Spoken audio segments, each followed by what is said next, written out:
Hey, what is up guys? It is Needle. In today's video, I'm bringing you guys what I think are the new best controller settings for console Fortnite. I know I've made a video about this on the past, but on this one I'll be highlighting some new features that have been added in the game, and some stuff I've tweaked on mine, and especially I'll highlight more of like binds if you play Claw, or if you don't play Claw, and I'll segment that. If you guys want to just skip right to that, I'll have a timestamp down in the description for you guys. I hope you guys enjoy these settings and can take something away from it. If you guys do apply any of these settings to your game at all, just comment down below, let me know what you think, how it affects you, and if you guys haven't already, make sure to subscribe if you enjoy, turn on notifications. If you ever need people to play with, I have my own team Discord, it's Team Needle, I have that down in the description for you guys. Join that, look for people to play with, play creative games, whatever it may be. Hope you guys do enjoy.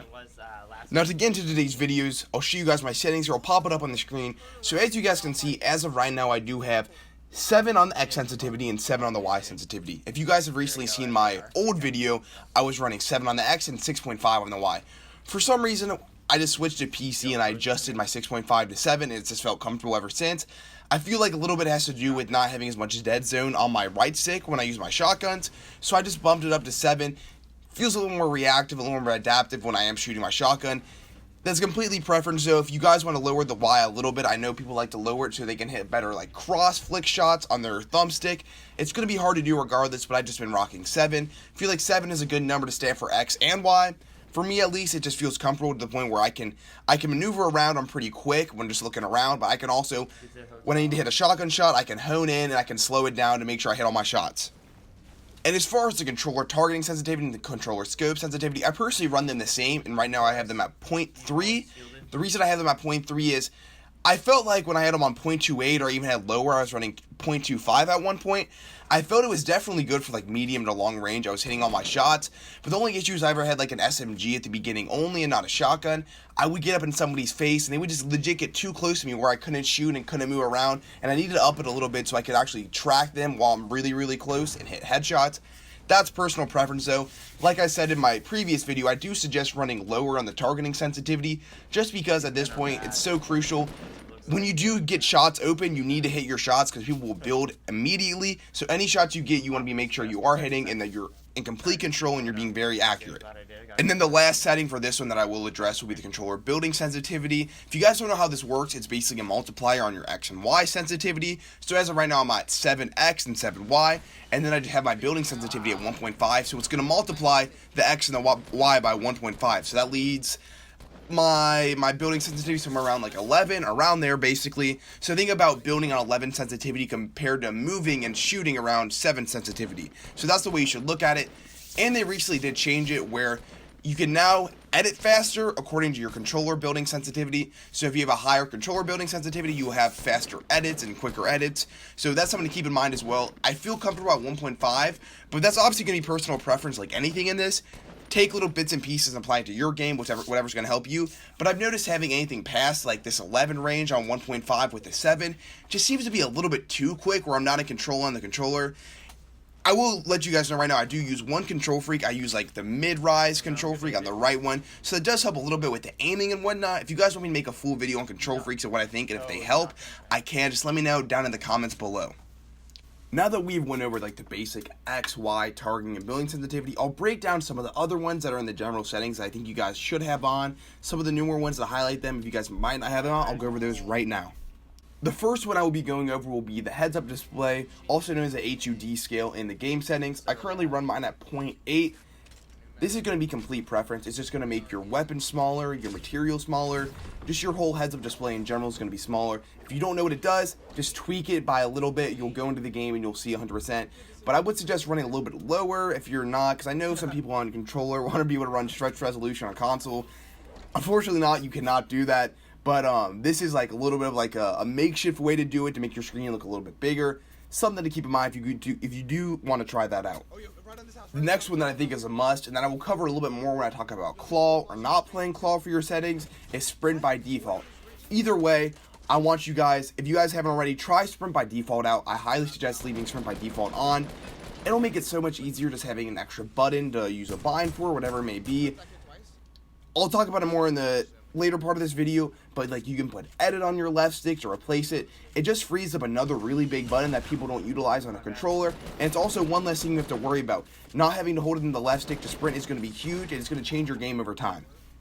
This is more of a minor setting, but the tap to search / interact, this makes it pretty easy. So if you're running by and you want to get a chest, instead of holding it down and you fat finger and you mess it up at the end, you mess up, you don't get the loot, someone comes and kills you, blah, blah, blah, whatever it may be, just have tap to search on. That way if you hit either X or square when you go to pick up a chest, it'll just completely do it for you. But I think it's the most useful for is when you're getting up a teammate. When you're reviving a teammate, all you have to do is tap X or square once, and it'll hold the entire revive. You don't have to hold it down, worry about messing it up. So it just makes it a little bit easier when you're getting people up. So yes, please leave tap to search / interact on.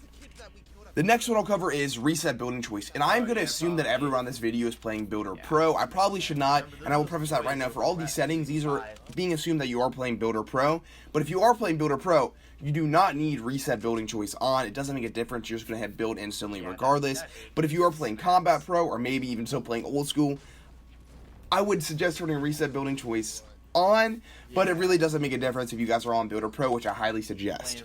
Next big one that I see people have on that they really should not is edit mode aim assist. And the reason I say that is, if you guys haven't tried it before, turn it off real quick and then go edit. It's going to feel a lot smoother. What it does if you have it turned on, it kind of locks the edit in for you and kind of tries to do it for you a little bit. It feels pretty clunky and really uncomfortable. I would highly suggest turning that off and seeing what it's like.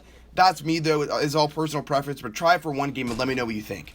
One of the last ones I suggest turning on would be auto sort consumables to the right. What this will do, basically, let's say you're untilted, you pick up a suppressed SMG, and you don't have many guns, and then you find bandages, you're like, oh, I might need bandages later, let me pick these up.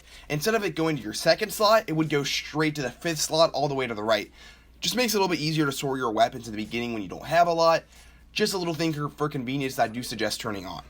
To clarify for this one, it's going to be all sorts of consumables, so not just bandages, but also like minis, a slurp, any kind of heals, basically anything that you would have to put on manually, or like the new snow, the freeze or chill things, stuff like that. It's just going to put it to the end for you guys, so I would highly suggest turning that on.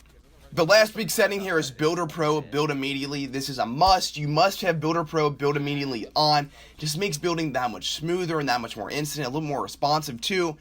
If you don't have it on, it's going to be a little bit funky to switch to. I know I didn't have it on at first when it came out a couple months ago, but after using it, I highly suggest turning it on. It's just going to make everything smoother and a lot more instant. You're going to feel more control when you are building. And then after that, just the controller edit whole time. I am making this video tailoring towards people having instant edit on. So if you guys don't, even after my video, don't want to use the instant edit or just have edit binded to any of your buttons, I would suggest turning controller edit whole time down to the lowest, but other than that, it probably won't affect you if you have an edit bind on your controller. And now get to the big part of the video of the custom binds for you guys. So the first one I'll cover is if you are playing claw. And if you guys don't know what claw is, it's just basically a funky way to hold the controller that's going to highlight hitting Y, X, A, and B. Just basically the buttons if you're on the Xbox controller, vice versa for the PS4 controller. It's just going to allow you to hit those buttons easier while you are moving. So basically think about this. What claw allows you to do, it allows you to jump, aim, and shoot all at the same time. And that's like the goal, because if you can't jump, aim, and shoot, you're not going to be able to hang with the PC players at all. So I'll show you guys what I use for my bind since I am a claw player. So what I did to make it pretty easy is I have my map on the right D-pad now, but that's a pretty minor switch. You can have that if you're in the PS4. I would suggest having it on the touchpad maybe even. But then all I did from there, what you're going to want to do is just change your edit. I have mine on Y, but I would suggest even doing like A or X if you're not familiar with that. But I would suggest having it on Y. I think it's the easiest for me. You can hit it pretty easy. You're going to have instant edit now, so you can hang with the PC players. And then the only thing you're going to switch is just put your toggle pickaxe on the left stick, and then just put sprint by default on. Like I mentioned earlier, sprint by default is a must. I suggest for all my settings I'll give here in a second. But yes, these are my settings for claw. I'll have it up on the screen for you guys so you guys can see as well. But there you go. That's what I suggest for claw.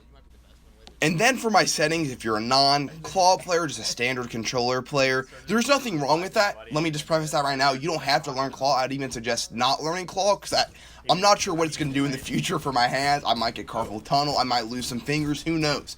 Either way, if you don't have paddles or you don't play claw, this is what I suggest for you guys. So I have it up on the screen. Pretty simple. Put your edit on X or A, depending on what kind of controller you use. Like I mentioned earlier, turn sprint by default on. Leave your map the same for this one. And then just simply change your jump to your left stick or L3. This is going to be pretty simple for you guys. This way you can just jump whenever you want. You can jump, then you can aim in midair with your right stick. You can shoot down. You can edit instantly. This is what I think would be the best for someone that does not play claw. I have had a few friends switch to this, and they've completely loved it. Their game has changed completely afterwards. So yes, this is what I think is the best controller setting for people that do not play claw or do not have access to any kind of paddles. That's why I suggest it's up on the screen. Use it if you want. Comment down below if this is what you use or if you want to try it out. Let me know what you guys think. And then for the last setting, for my people that use a scuff or have paddles, I've used them a bit in the past. I'm not too big on them. They haven't helped me a ton because I do play claw. Kind of defeats the point. But either way, I'll give you guys some tips. I would suggest for sure having, depending on how many paddles you have, I would have build on the back, 100%, edit on the back to make it that much easier on one of your paddles. And then other than that, unless there's something you really struggle with, like crouching for whatever reason, something like that, or jumping, I think you could leave those all on your controller. And then I think it would be huge to switch your weapon switches to the back. So previous weapon to your next weapon, have those on the back paddle somehow to make it that much easier and that more instant to get the guns you want out. That is going to wrap up all the tips for the settings in this video. The last thing I want to add in the video before I end it off here is that I do use one control freak. I mentioned it a little bit earlier, but I did recently switch over to the Xbox controller. I was having trouble adjusting to the paddles. So this is something to think about. If you don't feel too comfortable with your aim, with your just like default thumbstick, I would suggest picking up some sort of control freak. I currently have on my Xbox controller, I have the Galaxy. I have the smaller one. It's like the mid-rise thumbstick. It just makes it a little bit easier and a little bit bigger range of motion to help me just aim and get around. That's just me though. If you guys do want to try control freaks, I'd highly suggest it. Comment down below if you guys do have control freaks and what you think to let other people know. That's just me though. That's what I use. If you guys want me to make a full tutorial on control freaks or a review on it, what I think are the best, because I've used a couple at this point, just let me know down in the comments. I'm going to wrap up today's controller settings video. I hope you guys did enjoy here. If you guys did, make sure to subscribe, turn the notifications button on, comment down below, leave a like. You know the deal, do the works. I appreciate you guys so much. Hope you guys did enjoy this video and have a great rest of your day. See you guys.